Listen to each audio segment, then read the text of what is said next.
एक समय की बात है। एक गांव में एक मूची रहता था। वो अपना और अपने परिवार का जीवन यापन जूते बेचकर किया करता था। उसकी छोटी सी दुकान बाजार में थी। प्रतिदिन वो जूते बेचने जाता था और जूते बेचता था। जो भी बचत होती थी उससे वो अपने घर का खर्च चलाता था।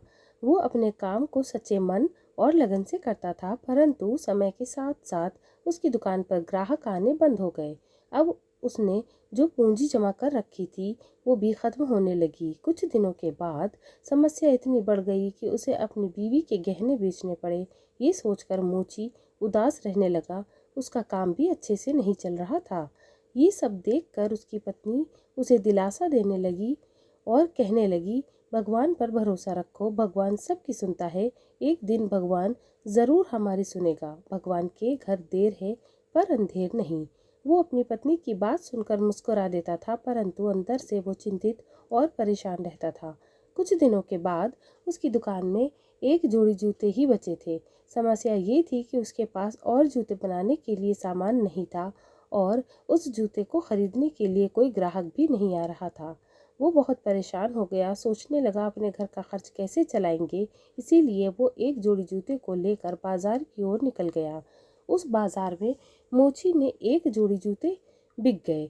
वो बेच कर घर आ रहा था। उसने रास्ते पर घर का ज़रूरत का सामान और कुछ खाने का सामान लिया। कुछ दूर आने पर उसे एक रास्ते में बूढ़ी औरत मिली। वो बूढ़ी औरत बीमार भूखी थी। मोची दयावान था, उसने कुछ पैसे और खाने का सामान उस बूढ़ी औरत को दे दिया। घर आते समय वो सोच रहा था कि अब वो उसकी दुकान में एक भी जूता नहीं है, वो क्या बेचेगा। ऐसा सोचते सोचते वो घर की ओर आ ही रहा था, तभी उसे रास्ते में एक चमड़े का टुकड़ा पड़ा हुआ मिला।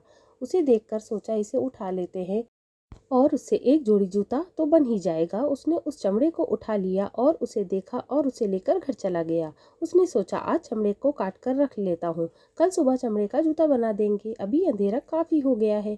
अगली सुबह वो मोची उस चमड़े को जूता बनाने वाला था, तभी उसने अपने बक्से को खोला जिसमें चमड़ा रखा हुआ था, परंतु उसमें उसने देखा कि चमड़े की जगह एक अत्यंत सुंदर जूते की जोड़ी बनी हुई रखी है।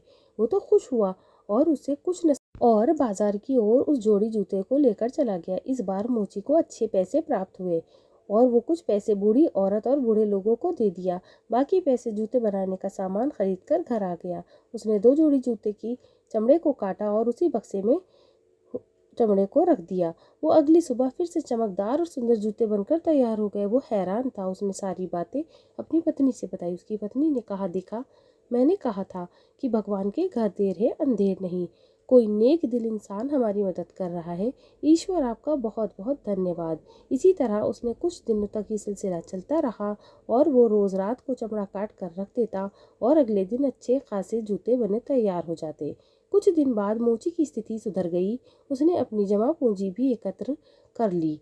एक दिन मोची की पत्नी ने कहा, क्यों ना हम इस बात का पता करें और रात को जग कर देखें कि आखिर कौन है जो इतने सुंदर जूते बनाता है, वो भी हमारे लिए।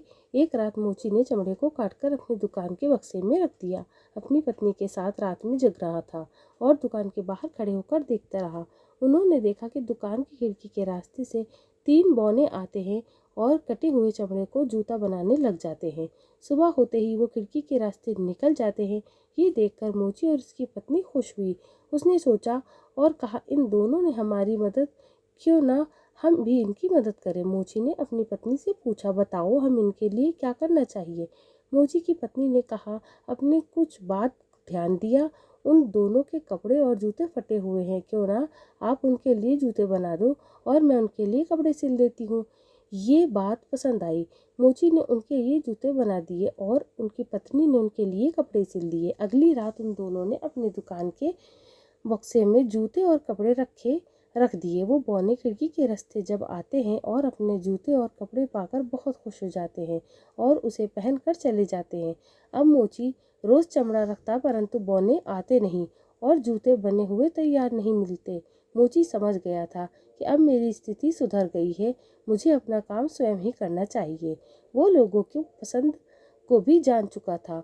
उससे बहुत मेहनत की और दोनों की तरह जूता बनाना शुरू कर दिया। उसे अच्छा खासा धन भी प्राप्त होने लगा। वो अपना जीवन यापन अच्छे से करने लगा। शिक्षा, हमें इस कहानी से ये शिक्षा मिलती है कि यदि हमारा समय ख़राब हो तो हमें दूसरों की मदद करनी चाहिए और उसके बाद अपना कार्य स्वयं करना चाहिए। दूसरों पर सदा के लिए निर्भर नहीं रहना चाहिए।